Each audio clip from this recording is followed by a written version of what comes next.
హల్లెలూయా. దేవునికి స్తోత్రం. మీకు అందరికీ కూడా నా యొక్క శుభవందనాలు తెలియజేస్తున్నాను. ప్రియ దేవుని సంగమా, అనుదిన ఆత్మీయ ఆహారముగా ఈరోజు దేవుని యొక్క వాక్యం సొలొమోను రాసిన సామెతల గ్రంథము 13వ అధ్యాయము 24వ వాక్యము.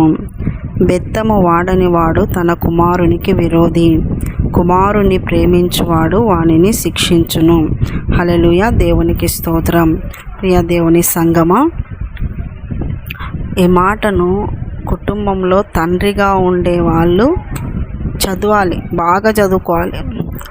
తండ్రిగా తల్లిగా ఒక బిడ్డకు జన్మనిచ్చి ఒక బిడ్డను దేవుడు మీ చేతికి అప్పగించిన ప్రతి ఒక్కరు కూడా ఈ మాట చదువుతూనే ఉండాలి. బెత్తము వాడని వాడు తన కుమారునికి విరోధి, కుమారుని ప్రేమించువాడు వానిని శిక్షించును. అంటే కుమారుని పైన ప్రేమ ఉంటే తప్పు చేసినప్పుడు తప్పు మార్గంలో వెళ్ళినప్పుడు, తప్పు మాట మాట్లాడినప్పుడు, తప్పు ప్రవర్తన చేసినప్పుడు, వాక్య విరుద్ధమైనటువంటి ప్రవర్తన ఆ బిడ్డలో కనుగొనినప్పుడు ఒక తండ్రిగా నువ్వు శిక్షించాలి, నువ్వు గద్దించాలి, నువ్వు వాడిని చక్కపరచాలి. దేవుడు నీకు అందుకోసమే ఆ బిడ్డని నీ చేతికి అప్పగించినాడు అనేది ఈ యొక్క క్రైస్తవ కుటుంబంలోనే, ఈ వాక్యము చదివే కుటుంబాల్లోనే ఈ విధంగా నేను నా కుటుంబంలో పిల్లలని ఇలాగా శిక్షించి గద్దించి చక్కపరచాలా అనేది లేకుండా పోతుంది ఈ రోజుల్లో. లోకస్తుల కంటే బహుఘోరంగా పిల్లలని గోము చేస్తూ, మారాము చేస్తూ, వాళ్ళను అంతగా ప్రేమిస్తూ, వాళ్ళని ఒక గాజు బొమ్మ ఎంత సెన్సిటివ్గా ఉంటే పగిలిపోతుందేమో, పగిలితే అతకదేమో అన్నంత ఫీలింగ్లో వాళ్ళను అంత గోము చేస్తారు, అంత ప్రేమిస్తారు, అంతగా అంటి పెట్టుకుని వాళ్ళ జీవితాలను వీళ్ళు తల్లిదండ్రిగా నాశనం చేస్తున్నారు. దేవుడు అంటున్నాడు, ప్రేమించమని చెప్తున్నాడు. ప్రేమించిన వాళ్ళనే మీరు శిక్షించండి. ఎందుకు అంటే ప్రేమ వారిని చక్కపరచాలి, ప్రేమ వారిని బాగు చేయాలి, ప్రేమ వారి జీవితాలను కట్టాలి, ప్రేమ వారిని దేవునికి దగ్గర చేయాలి, ప్రేమ వాక్యానుసారమైన ప్రవర్తనకు లోబడేటట్టుగా చేయాలి. మీ ప్రేమ లోక సంబంధంగా తల్లిదండ్రిగా మీ ప్రేమ మీరు బ్రతికినన్నాళ్ళే ఇస్తారు. అదే దేవుని ప్రేమ, ఆ పరలోకపు తండ్రి ప్రేమ పరలోక రాజ్యం తీసుకొని పోయే వరకు ప్రేమిస్తాడు. హల్లెలూయా.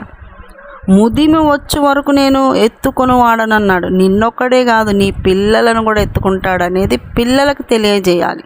హల్లెలూయా. నువ్వు ఒక మంచి తండ్రిగా ఉన్నావా లేదా ఈ రోజున ప్రశ్నించుకో.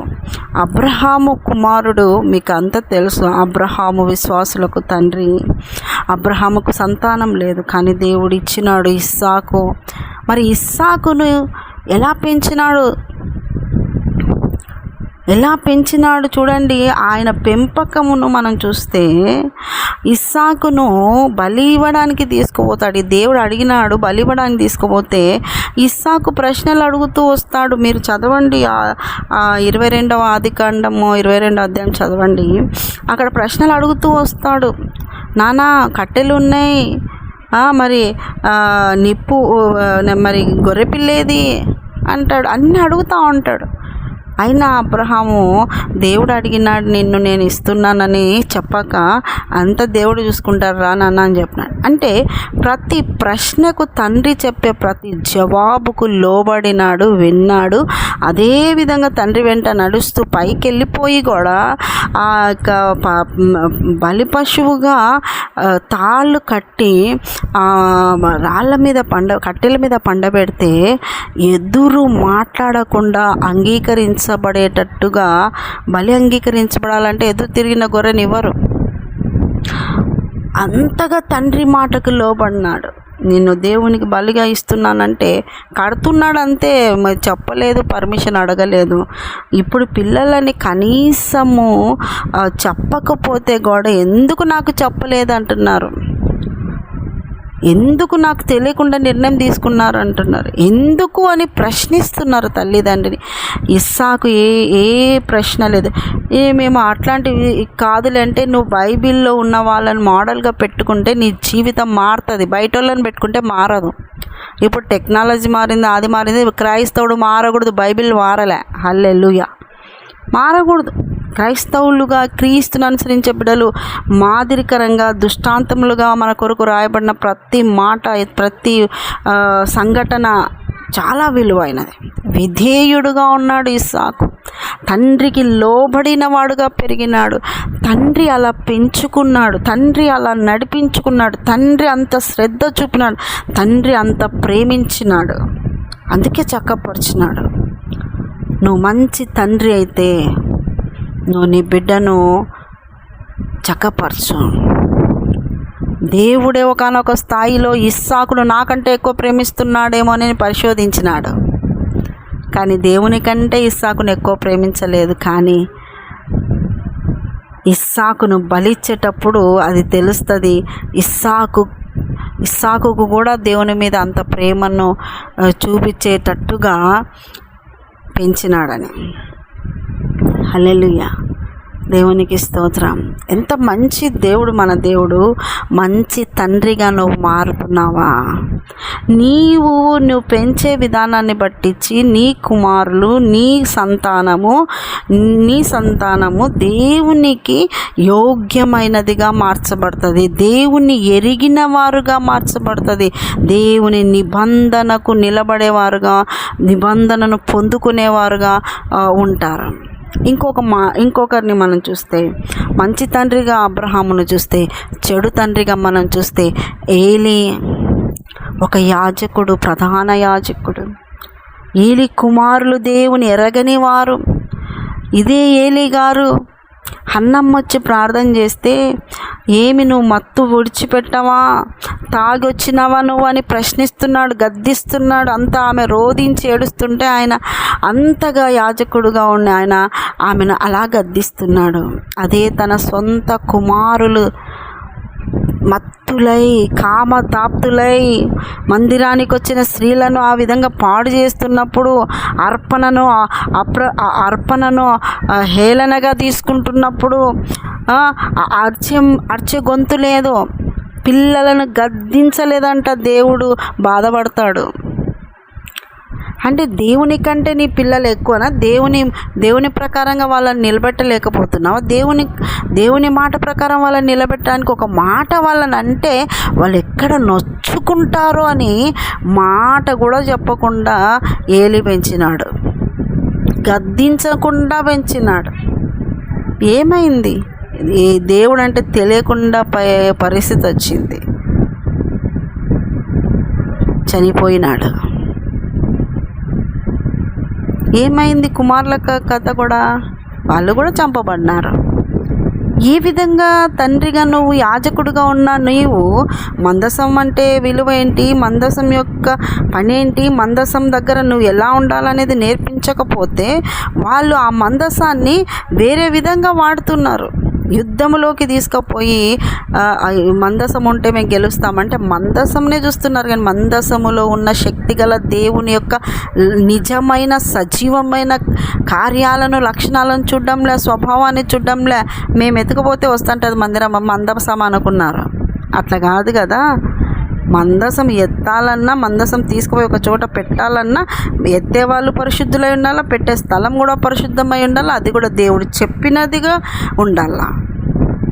ఎలా యాజకుడుగా ఉండి పిల్లలకి ఆ యొక్క మందసం విలువ తెలియజేయలేదు, స్వభావమును మార్చలేదు, ఒక చెడ్డ తండ్రిగా మిగిలిపోయినాడు. ఇక సౌలు చెడ్డ తండ్రి, దేవుని చేత మొట్టమొదటి రాజుగా ఏర్పరచబడి ఆ తర్వాత దేవుడు అంటాడు, నేను నీ తరతరముల వరకు ఈ నిబంధన నీ సింహాసనాన్ని స్థిరపరచాలనుకున్నాను, ఈ నిబంధన స్థిరపరచాలనుకున్నాను, కానీ నువ్వు నా మాట వినలేదు, అందుకని నేను ఇంకొకరిని, నువ్వు నా హృదయానుసారుని ఒకరిని ఎన్నుకున్నాను అంటాడు. యోనాతాను చాలా మంచోడే, కానీ సౌలు చేసిన దాన్ని బట్టించి సింహాసనం రాలే. సౌలు చేసిన దాన్ని బట్టించి సింహాసనం రాకపోగా మరణమునకు లోనైనాడు. ఒక బ్యాడ్ ఫాదర్.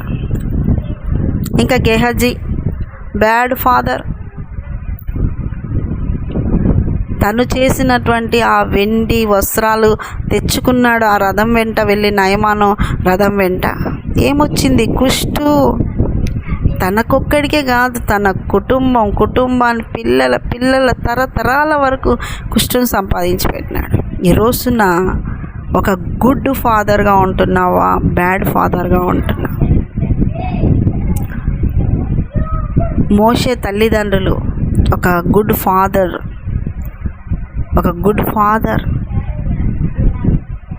ఎలాగ పెంచినారు, ఎలాగ దేవుని కొరకు వాడబడినారు. ముగ్గురు వాడబడినారండి.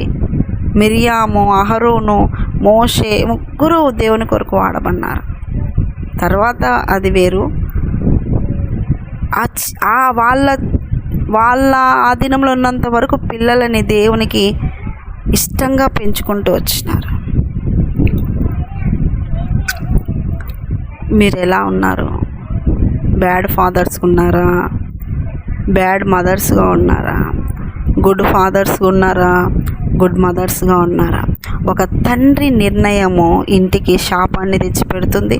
ఒక తండ్రి నిర్ణయము ఇంటికి దీవెన తెచ్చిపెడుతుంది. ఇది ఇప్పటికే దీవెన కాదు, తరతరాల వరకు దీవెన రావచ్చు.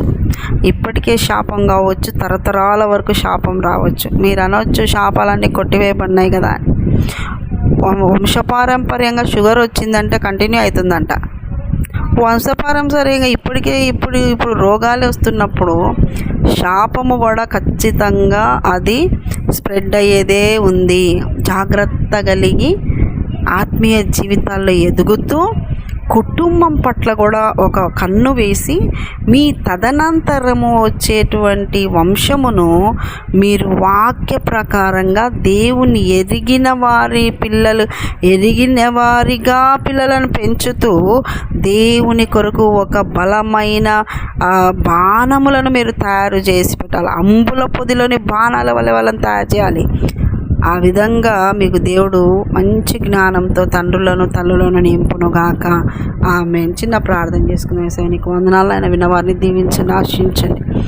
ప్రేమలతో మోసం చేసుకోకుండా అందరూ కూడా వాక్యానుసారంగా చక్కబడుతూ వాక్యానుసారంగా నడుస్తూ నీకు ఇష్టంగా నీ సన్నిధిలో వర్ధిల్లే కృప రాకడకే సిద్ధపడే మనసు దాయిచ్చేయమని యేసు పరిశుద్ధ నామమున అడుగుతున్నాం మా తండ్రి. ఆమేన్, ఆమేన్, ఆమేన్. యేసు రక్తమే జయం, సిలువ రక్తమే ప్రవేశ నామానికి సంపూర్ణ విజయం కలుగును గాక. Amen, amen, amen. Good morning. Praise Lord. దేవుడు మళ్ళీ దీవించును గాక. ఆమేన్.